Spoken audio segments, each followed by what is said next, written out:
O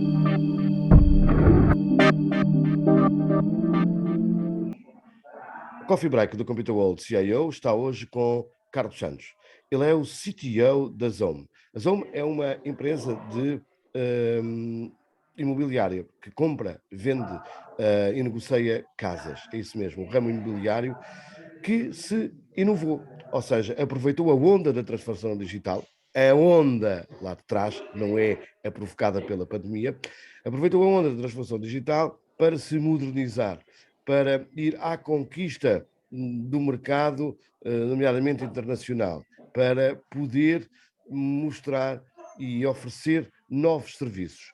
Uma das características que esta implementação e que esta transformação digital trouxe à Zoom é a possibilidade de oferecer um serviço de venda de uma casa ou de uma propriedade totalmente à distância. Olá, Carlos, muito bom dia, muito obrigado por ter acedido. Em primeiro lugar, a pergunta que me oferece fazer é como é que chegaram até aqui, ou seja, como é que foi que este era o momento, ou seja, que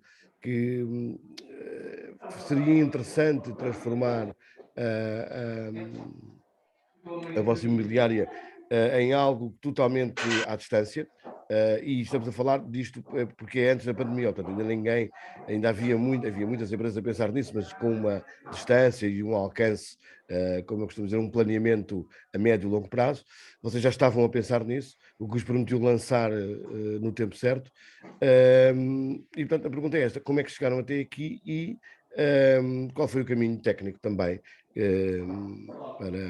porque temos aqui uma conversa, se calhar, para a manhã inteira, porque há aqui questões de segurança que são importantes, há questões legais que são importantes. Exato. Eu dou-lhe aqui a liberdade de nos explicar, em primeiro lugar, como é que foi o processo de chegar até aqui e depois o desenvolvimento.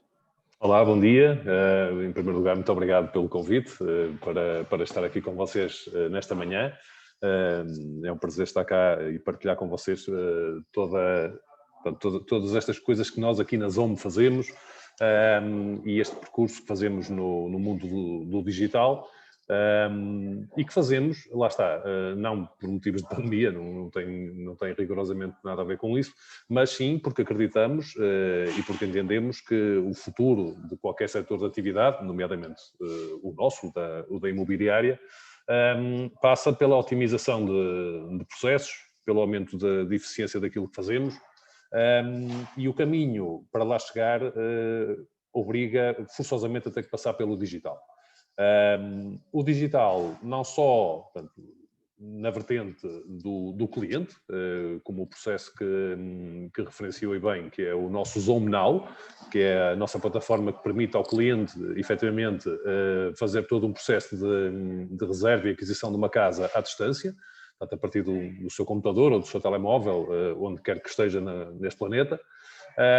Mas também outros processos a nível documental, portanto, eliminar o papel dentro daquilo que é possível, não é? Na organização, e quando digo aquilo que é possível, refiro-me aos requisitos legais, não é?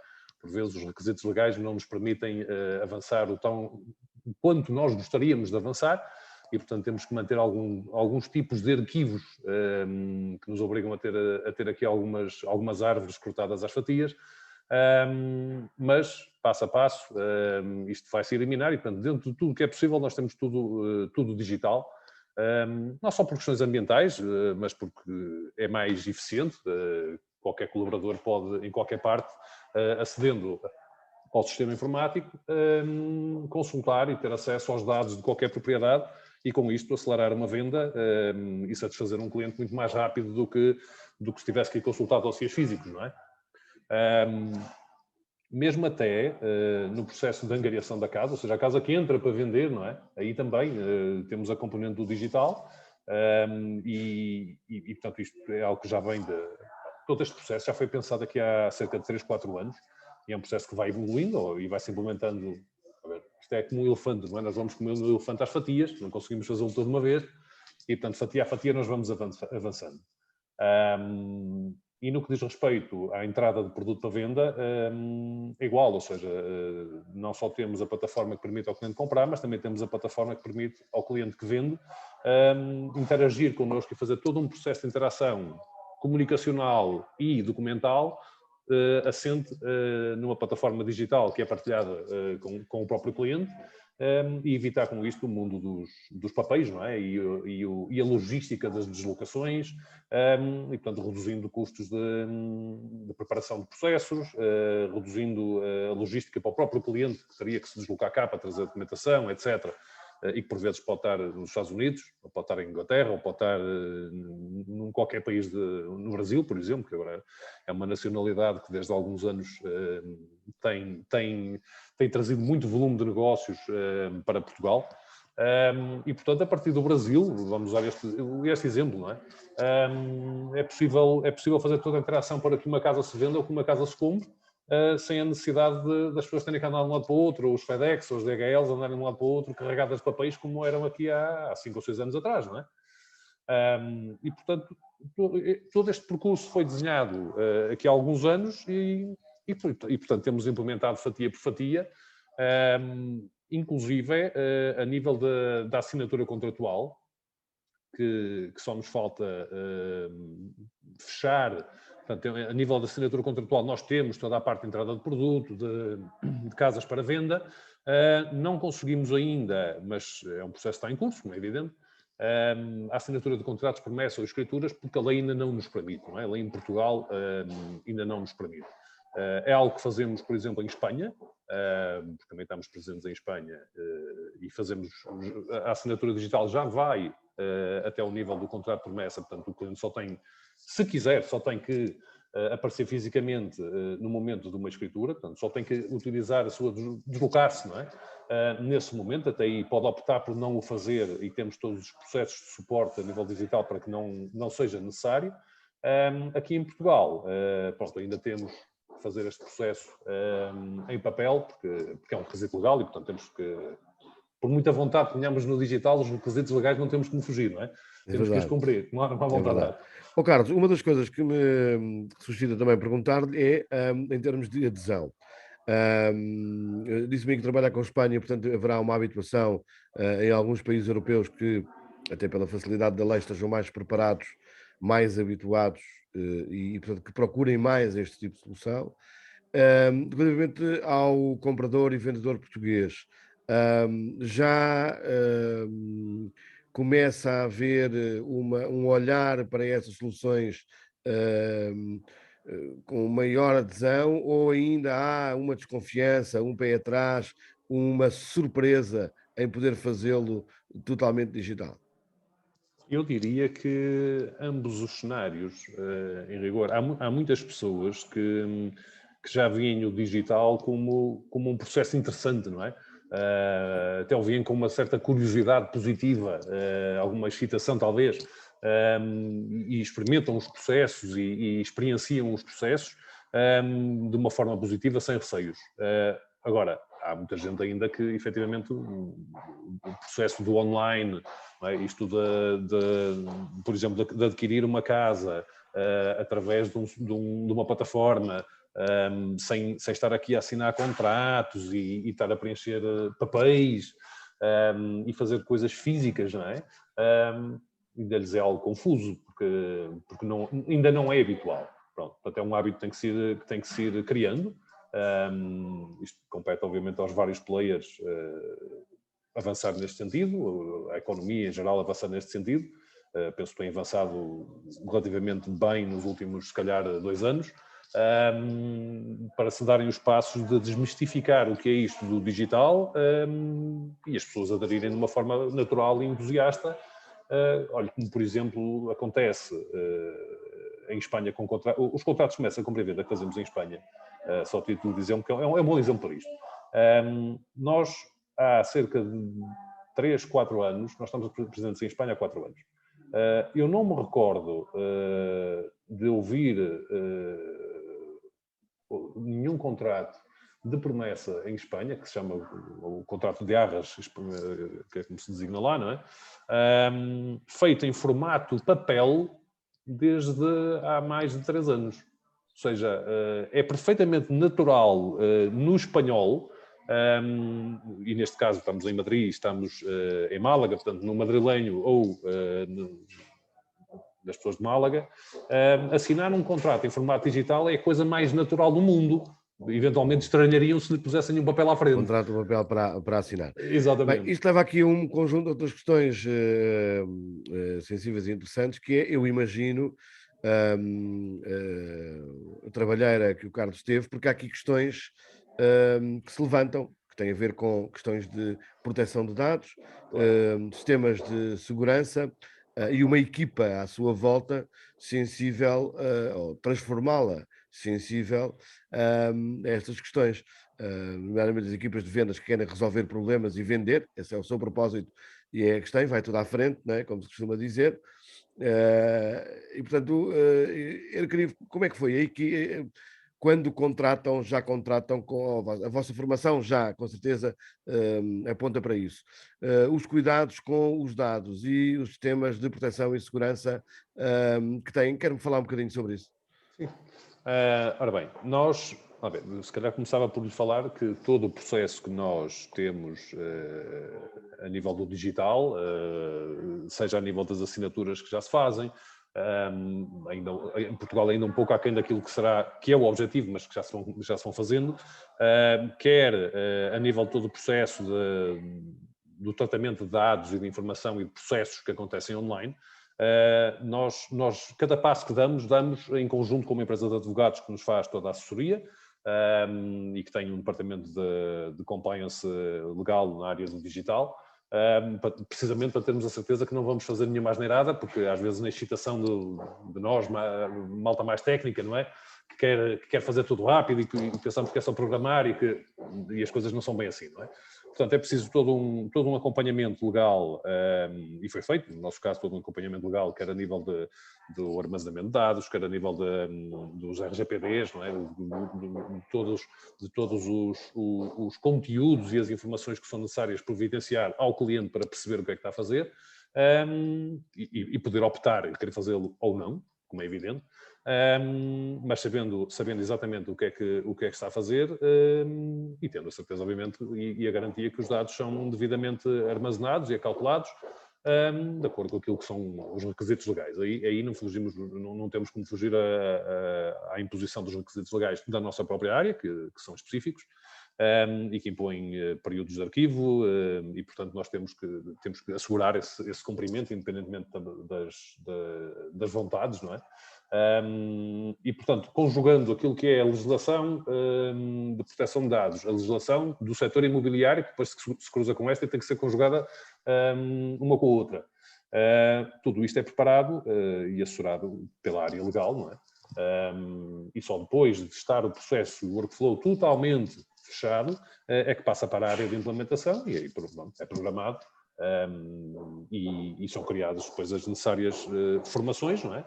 E todos os nossos colaboradores, seja da área de gestão de processos, seja da área de vendas, seja de qualquer área de atuação da empresa, portanto, têm formação não só na área de proteção de dados, como conhecer como é que todo este processo funciona, saberem como é que todo este arquivo é feito, que tipo de tecnologias é que utilizamos, mesmo, por exemplo, que trabalhamos a nível de e-mail com os 365 da Microsoft, precisamente para assegurar um compliance, porque a própria Microsoft já tem um sistema de compliance, e portanto integramos esse mesmo sistema dentro do que é o nosso sistema de e-mail para garantir que tudo o que é conteúdo documental que eventualmente tenha que navegar ali pelos sistemas de e-mail, que por trás vão ter a garantia que as coisas cumprem.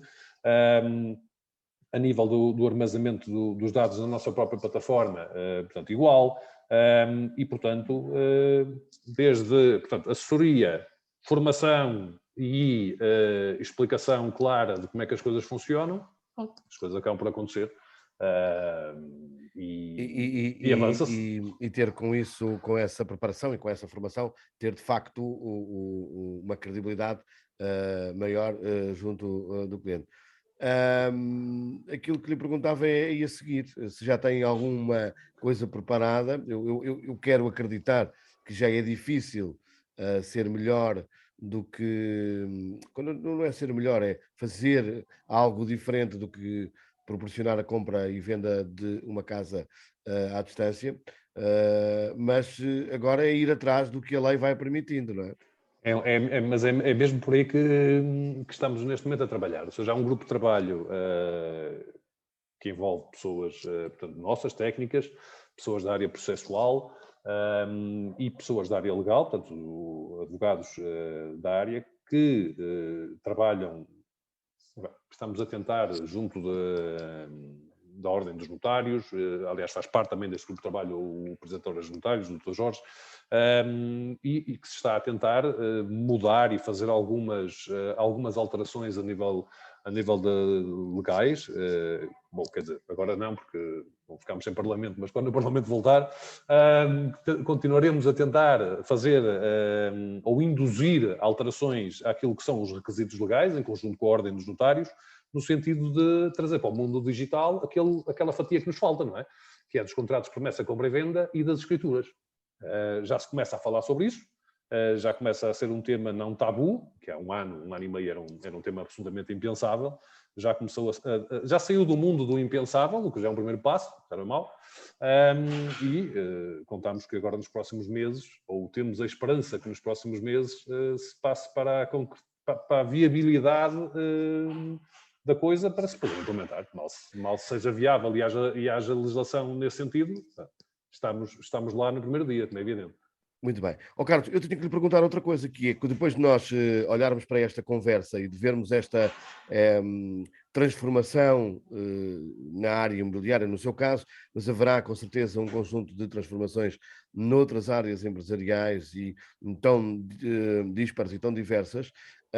A minha pergunta tem a ver com isto, é que o próprio CTO, não é? No seu caso, também tem que se transformar, porque haverá muitos CTOs que agora a correr estão a perceber que têm que lidar com as questões, bem, as de gestão processual já tinham que compreender e lidar para poder desenvolver algo que ajudasse as empresas, mas as questões legais, há aqui um conjunto de questões que começam a fazer parte também da função do CTO. Aqui há uns anos falava-se que com a evolução teria que surgir um outro profissional. Está provado que não, que o CTO tem a capacidade, né? Acabou aquela ideia de que o CTO ou que o CIO é o tipo que só percebe de comunicações, que só percebe de programação, que só percebe de processo. Isto também tem sido, eu diria, aliciante para esta área. Claro. Vamos ver. Nós quando temos... nós partimos de um pressuposto, vamos ver, aqui há 3, 4 anos atrás, claramente nós tínhamos a consciência, eu tinha a consciência, que não dominava os temas legais, nem dominava algumas das temáticas a nível de proteção de dados, a nível de requisitos, não é? E de barreiras que a lei impunha, e, portanto, é todo um processo de aprendizagem, como é evidente. O facto de nós recorrermos e trabalharmos em conjunto com um dos grandes escritórios aqui em Portugal, a nível legal, e termos toda esta assessoria em todos os passos que damos, é precisamente não só para aprendermos, porque queremos aprender também, mas para garantirmos portanto, que estas coisas acontecem. Eu quero acreditar com o tempo, não é? Nós vamos eventualmente tornar-nos menos dependentes, porque o processo de aprendizagem está cá a acontecer, e é feita a formação, e é feita, e vou a congressos, quando digo vou, vamos, a equipa vai, porque isto tem que ser abrangente a todos, não é? Isto não chega a ser um CDO que absorve informação, mas depois o resto da equipa que está a gerir plataformas ou que está a gerir sistemas não conhecerem os conteúdos. Tem que conhecer os conteúdos também. E, portanto, tem que se envolver o resto da equipa, pelo menos os que estão a gerir os grandes projetos, e têm que ser envolvidos. E, portanto, além de congressos e formações que frequentamos, participamos, obviamente, em todas as sessões de trabalho. Portanto, não recebemos o produto feito, não é? Gostamos de desenvolver e envolvermos diretamente no desenvolvimento dos workflows e das afinações dos workflows, juntamente com os advogados, que nem sempre é fácil, não é? Porque, pronto, são perfis que não são bem iguais, portanto, têm os seus desafios, digamos assim. Mas conseguimos estabelecer aqui uma boa metodologia de trabalho, e com isto vamos aprendendo. Agora, deixa-me comentar que, na minha perspectiva, vamos lá ver, nós nunca nos vamos tornar autossuficientes do ponto de vista legal, não é? Porque a lei está sempre a evoluir, há sempre coisas a mudar, há sempre detalhes que vão mudando, e nós não estamos em cima desse tema, isso os advogados estão, não é? Portanto, e também não é isso que se pretende. Quando fazia a minha pergunta é esta: houve de facto uma necessidade criada pela natureza do próprio mercado, dos CTOs e dos CIOs se envolverem também num conjunto de outros processos de administração e decisão das empresas, para que eu diria que aqui há uns anos o CTO sabia que aquela ação ia ser importante para a empresa. E era colocado de lado. Está bem, mas isso tem custos, isso tem, e vamos dar a volta de outra forma. Hoje é muito importante para um conselho de administração de uma empresa, ou para mesmo seja ela grande, ou para a gerência de uma empresa, que o CTO, ou o CIO, ou o coordenador informático, ou mesmo o fornecedor de soluções informáticas, tenha um conhecimento maior sobre a lei. Portanto, esta profissão de CTO deixou de ser aquela coisa do tipo que sabe desenvolver código e desenhar sistemas e trazer-me soluções para que os meus processos que sejam ágeis. É o tipo que também pedido, não é? Tem que estar dentro daquilo que é possível fazer ou não. É um bocado isto mudou tudo. E eu acho que isso foi importante para todos. Carlos, muito obrigado por esta conversa. De facto, é bom perceber que a economia nacional pode contar com empresas que olham com uma perspectiva de futuro e que já estão a desenhar um futuro, porque isto é muito importante. Quando nós temos um nível de empresas que a única coisa que lhes falta é que o poder político transforme em lei, ou o poder legislador transforme em lei aquilo que eles já são capazes de fazer, eu acho que estamos no bom caminho. Não quero com isto dizer que tenha obrigatoriamente que se transformar em lei só porque as empresas são capazes de fazer. O que eu quero dizer é que as empresas portuguesas estão preparadas para claramente, tudo. Deixe-me só pôr aí uma nota, porque é importante. E isto também toca ao mundo das empresas, não é? Porque às vezes nós, no mundo das empresas, acreditamos que, bom, como não é lei, então nós encontramos uma barreira e é um travão, ficamos por aí, acabou. Mas não é. Mas nem sempre é assim. É evidente que partir para um grupo de trabalho, com advogados, com ordens neste caso, no nosso caso em concreto, a nossa necessidade aponta para a ordem dos notários, e pessoas internas aqui na organização, no sentido de desenvolver propostas de projeto de lei para apresentação e pedir audiências à Assembleia da República. Isto é um processo que a maior parte não está disposto a fazer, se calhar. Mas a verdade é que alguém tem que o fazer e nós estamos nesse mesmo processo já há mais de 6 meses, com esta temática das escrituras e dos contratos de promessa, porque sabemos que é uma melhoria tremenda, sabemos de experiência de outros países. E, portanto, sabemos que se em Portugal dermos este passo, obviamente que todo o setor vai melhorar, e a nossa empresa em concreto irá melhorar a eficiência daquilo que faz, não é? E, muito portanto, bem. Pode ser puxado também pelas empresas. Santos, muito obrigado. Até uma próxima oportunidade. Vamos conversando e vamos nos vendo por aí.